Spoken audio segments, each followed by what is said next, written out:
For David Noah, telling stories means more than just having a beginning, middle, and end. Over the years, it has become his outlet for self-expression. Several years ago, I started inviting people over to my house for a kind of storytelling potluck dinners. And the only rule was that everybody had to bring a covered dish and agree to tell a story. And I admit that when I first started that, it was entirely because I needed an audience to tell my stories to.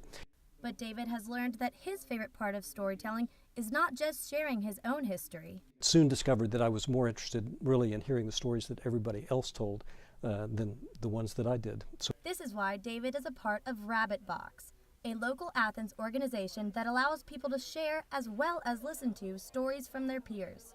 The event takes place at the Melting Point right in the heart of downtown. Once a month, 8 courageous men and women stand in front of their Athens audience and tell them a story of their own lives. Box offers free tutoring for anyone who needs help refining their story to fit in the 8 minutes they have to speak.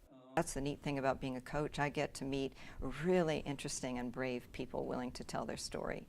Although he said it is nerve-wracking to tell such personal stories in front of strangers, David believes there's a lot to gain from Box. I think, like everybody, I make sense of my life by telling stories about it. So that's the part I really like, I think. This month's event took place last night, and more than 200 members of the community came out to listen. Box is expecting an even bigger audience for next month's event. Christine Dial, Grady News Source.